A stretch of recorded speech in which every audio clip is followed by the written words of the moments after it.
Je voudrais vous remercier, monsieur le maire, monsieur Jean-Paul Fournier, pour avoir pris sous votre égide la commémoration du centenaire de la levée des Tridents.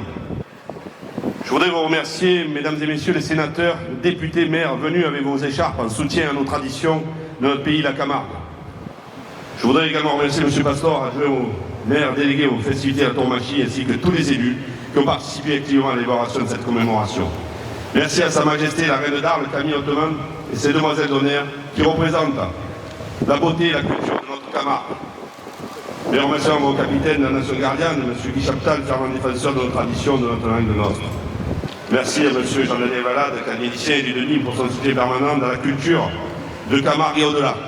Merci monsieur au président de la confrérie des gardiens de Saint-Georges, M. Frédéric Escaut, protecteur des gardiens des cavaliers.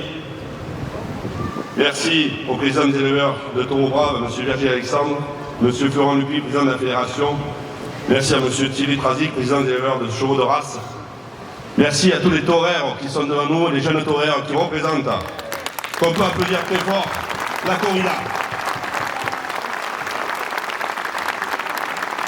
Merci à tous les présidents qui sont venus représenter leur association. Merci à Mme Somad Maladière, présidente de la Chambre d'agriculture du Gard, ainsi que messieurs Jérôme Despé, président de la Chambre des Héros, et Patrick Lévesque, président de la Chambre des Bouches-du-Rhône. Merci messieurs François Bernardini, maire d'Ist et président de l'Union des villes taurines de France, et monsieur André Viard, président de l'Observatoire national des cultures taurines. Et enfin, un grand merci à l'Union des jeunes de Provence et du Languedoc, messieurs Thomas Pagnon et Corentin Carpentier, qui ont initié le départ de ce grand projet en lançant l'appel au monde de la ruralité pour la défense de nos valeurs et de nos racines françaises. Un très grand merci à nos confrères en Manadier, ainsi qu'à tous les cavaliers, cavalières, amazones, arlésiennes, gardiens, gens costumés, gros folkloriques. Merci à tous les gens, merci au peuple du Midi d'être venu ici présent. Mon cher Marquès, en tant qu'arrière-petit-fils, que je suis fier d'être ici 100 ans prêt à lever des tridents. Quelle efficacité redoutable pour l'époque. Tu as su mobiliser toute la Camargue en si peu de temps. Tu as su mobiliser tout le peuple du Midi, de Toulouse à Avignon, avec la nation gardienne. Il t'a suffi d'apprendre le dimanche 16 octobre 1921, lors d'une conversation dans les prés de Demoiselle Auquelard, que la Société protectrice des animaux avait assigné les matadors et les organisateurs de la corrida de juillet 1921 à comparaître sur l'inculpation d'infraction à la loi Grammont le 17 novembre 1921 en justice de paix. Sur le champ, tu réunis tes nombreux cavaliers venus pour participer au triage de la brigade. Et avec ta commission de poètes fait libre, tu leur dis: la nation gardienne s'est donnée pour tâche de défendre et maintenir le culte du taureau sous toutes ses formes, de la course libre, du village à la fastueuse corrida des grandes cités. Son devoir est de se rendre ce jour-là, à Nîmes, trident en main, pour tenir tête aux menées de la SPDA et entourer et honorer ceux qu'elle attaque. Et oui, Marquès, tes pensées mistraliennes, ton âme fédératrice, alors que tu n'élèves que des taureaux camarguais purs, tu lanceras ce combat pour la défense d'une tradition espagnole que tu considéreras comme celle de ton pays aux racines latines.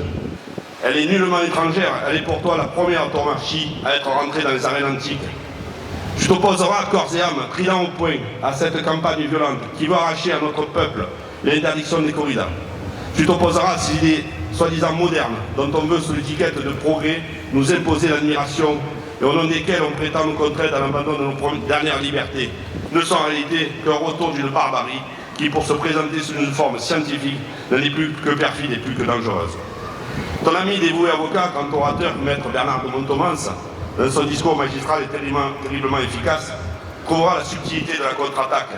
La prise de taxes très bénéfique pour l'État envers les courses de taureaux la légitimera de plein droit. Et ton ami avocat n'en finira pas là. Il rajoutera aussi un autre argument d'ordre juridique, d'ordre purement moral, auquel il paraît impossible que le gouvernement de la République française demeure indifférent. La perte de nos libertés, nos sacrifices successifs dans l'intérêt de l'unité française, tout au long des siècles, en font un argument indiscutable. Aujourd'hui, les méridionaux n'ont sauvé de leurs vieux usages de peuple libre que leur langue d'oc et leurs courses de taureaux. Ces jeux ne sont pas pour notre peuple un vain amusement. Ils sont le symbole de notre ancienne indépendance. Ils sont notre orgueil, notre fierté. Ils nous rappellent tout ce que nous devons de pieuses affections à la mémoire de nos aïeux.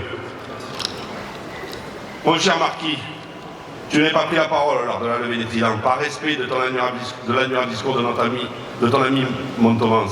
Mais quelle puissance il y avait en toi. Le peuple s'est soulevé pour regarder la lumière. Cette lumière que tu as caressée avec ton trident levé, pour en demander aux hautes instances des cieux que ton pays, la Camargue, soit protégé pour l'éternité. Mais aujourd'hui, ta protection s'effrite. Les attaques ressurgissent, alors que nous sommes menacés encore de la perte de nos assurances qui ne veulent plus assumer les charges de nos condamnations systématiques. La loi du Code civil datant de Napoléon nous rend coupables de tous les sinistres. Et puis ce lobbying animal, coupé à la lutte contre la maltraitance et l'arrêt de l'exploitation des animaux dans les cirques, sème la confusion en France.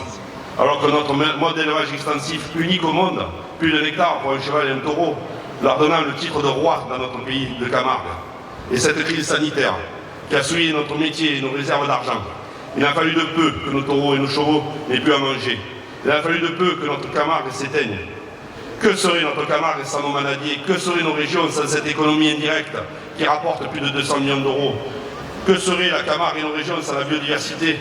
N'oublions pas que nos territoires résistent encore à la bétonisation grâce à nos bio. Oui, je prends ton flambeau, celui que tu as déjà passé à ta descendance, pour soulever ton peuple du Midi vers la lumière, celle qui nous a déjà protégés des attaques des personnes omnubilées par la centralisation de notre art de vivre, des personnes omnubilées par la théorie de la science écologiste, cette théorie scientifique qui ravage nos territoires avec la prolifération du sel dans nos terres, terres où nos aïeux ont versé leur sang pour protéger du monde moderne.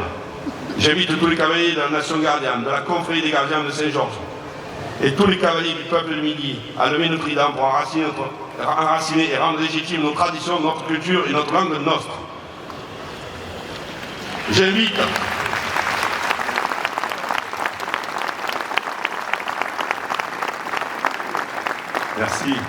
tous les élus à nous aider dans la construction d'une nouvelle Camargue, celle où les manadiers seront reconnus comme les templiers des temps modernes. Et pour ce succès, chers élus, il faudra nous aider dans les grands projets, tels que le changement de certaines lois dans le Code civil, pour préserver nos assurances, tels que la reconnaissance de notre métier, de nos traditions et de notre culture au patrimoine immatériel de l'UNESCO. Nous comptons sur vous dans ce combat. Nous comptons aussi sur la grande solidarité camarguaise, qui illuminera tous les peuples de France et de Navarre et du monde entier. Oui, Marquez, que la foi, la charité et l'espérance de ta vieille croix gardienne se réactivent et qu'elle puisse résonner dans tous les cœurs des peuples de notre terre. Le Midi gardera ses courses de taureaux comme il gardera sa langue nostre, son costume comme il gardera son génie. On attaque notre tradition, on en veut de liberté, résistons. Levons nos tridents pour la tradition, levons nos tridents pour la ruralité. Osco, Marquez de Barossi, Osco, Maître Montmorency, Osco, peuple du Midi, Osco, Région de Lumière, protecteur de Camargue. Merci à vous, le peuple de Camargue et du Midi. Merci à tous. Béranger Omanel.